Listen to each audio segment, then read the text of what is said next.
Hello viewers, இது உங்கள் beauty garden. இந்த பதிவில் ஒரு சின்ன அறுவடையை பற்றி பார்க்க போகிறோம். கோழி அவரைக்காய் நிறைய காய் காய்ச்சிருக்குங்க. உங்களுக்கு வாரத்துக்கு ஒரு 1/2 கிலோ காய் கிடச்சிருது. ஒரு செடி தாங்க இது. இதுலேயே நிறைய காய் இருக்குது. எங்களுக்கு கொத்து கொத்தாக காய்க்குது. இது ஒரு நாட்டு ரகம்தான். காய் நல்லா டேஸ்ட்டாக இருக்குது.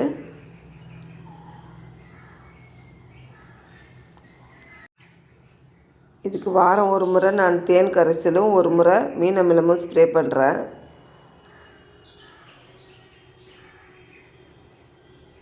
ஒரு கொடியிலேயே எங்களுக்கு இவ்வளோ காய் கிடைக்கிது. வெங்கேரி கத்திரிக்காய் எங்கிட்ட 5 செடி இருக்குது. 5லேயுமே நிறைய காய் வச்சுருக்கு. இலைகள் தான் மஞ்சளாக ஆயிடுது. அதுக்கு தொடர்ந்து இயற்கை கரைசல் கொடுத்துட்ருக்கேன்.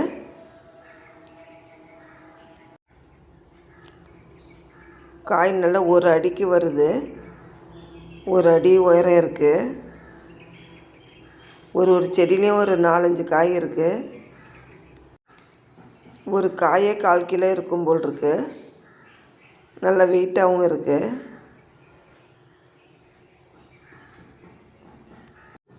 இதுக்கு மண் கலவைனா 1 பங்கு தோட்டத்து மண், 1 பங்கு மாட்டு எரு, 1 பங்கு கொக்கோ பிட்டு, கொஞ்சம் உயிர் உரமும் வேப்ப முன்னாக்கும் கலந்து வச்சேன். செடி நல்லா செழிப்பாக தான் வந்திருக்கு. இது ஒரு 4-5 காய் எடுத்துக்கலாம் நம்ம.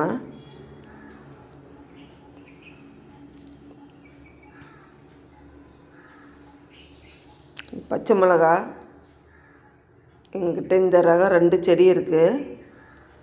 நம்ம கொஞ்சமாக எடுத்துக்கலாம் பச்சை மிளகா. இந்த மிளகா நல்லா காரமாக இருக்குது. இதுக்கு தொடர்ந்து தேன் கரைசல் கொடுத்துட்டு வர்றேன்.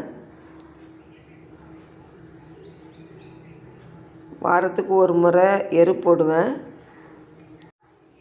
செடி நல்லா ஃப்ரெஷ்ஷாக வருது. ஒரு தடவை நம்ம காய் எடுத்துட்டோன்னா 2வது தடவை துளிர் விட்டு பூ பூக்குது.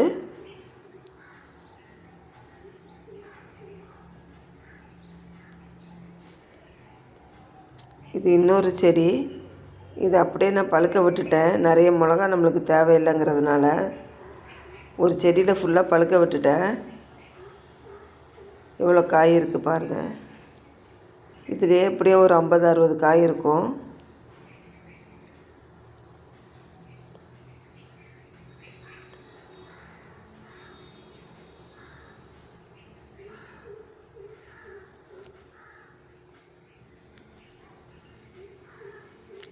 இது மைசூர் மிளகா. இதுவும் நல்லா கொத்து கொத்தாக காய்க்குது. சின்ன பக்கெட்டில் தான் வச்சுருக்கேன் நான். இதுக்கு காரத்தன்மை கம்மியாக இருக்குது. நிறைய காரம் இல்லை. இதில் கலருக்காக தான் இந்த மிளகா வச்சுருக்கேன் நான். இதுக்கும் தொடர்ந்து நான் தேன் கரைசல் தான் கொடுத்துட்ருக்கேன். மாதத்தில் 2 முறை மீன் அமிலம் ஸ்ப்ரே பண்ணுவேன். இது இஞ்சிங்க. இது முத்திடுச்சு. இதை எடுத்துக்கலாம் நம்ம.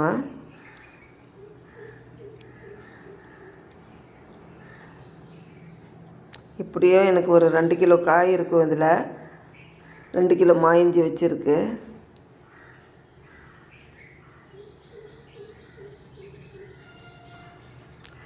சப்போட்டா பழம் 4 பழுத்துருக்கு. அதையும் எடுத்துக்கலாம். நிறைய பிஞ்சு விட்டுருக்கு இதில்.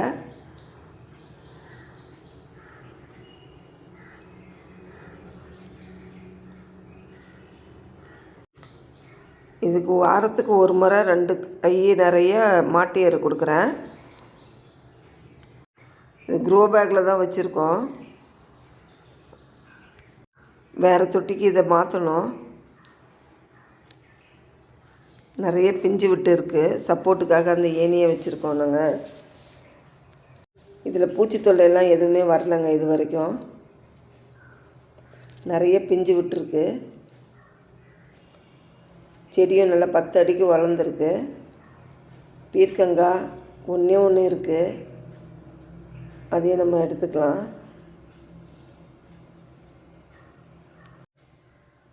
புதுசாக 2 கொடி போட்டிருக்கேன், அது இப்போ தான் வளர்ந்து வருது.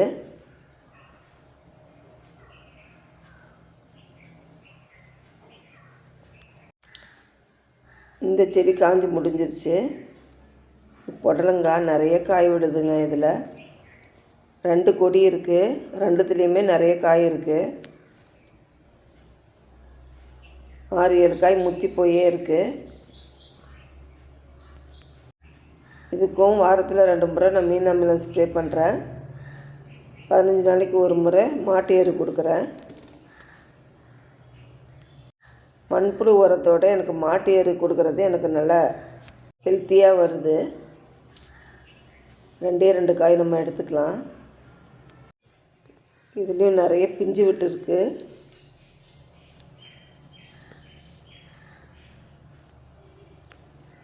சிகப்பு வண்டிங்க இது. இது 2 செடி இருக்குது என்கிட்ட. 2துலேயுமே நிறைய காய் இருக்குது.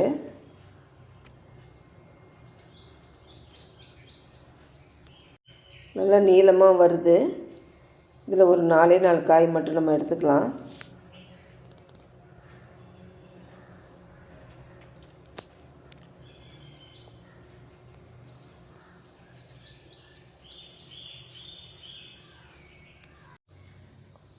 சின்ன வாட்டர் பக்கெட்டில் தான் வச்சுருக்கேன் நான் இதை.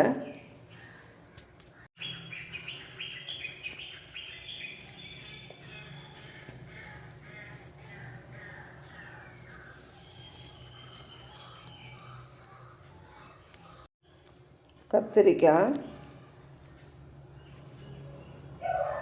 5 கத்திரிக்காய் நல்லா நீளமாக இருக்குது. ஒரு பீர்க்கங்காய், 4 சப்போட்டா பழம் கிடச்சிருக்கு. அவரைக்காய், மாயிஞ்சி எனக்கு ஒரு 2 கிலோ கிடச்சிருக்கு. இந்த வீடியோ உங்களுக்கு பிடிச்சிருந்தா சப்போர்ட் பண்ணுங்கள், சப்ஸ்கிரைப் பண்ணுங்கள். தேங்க்யூ.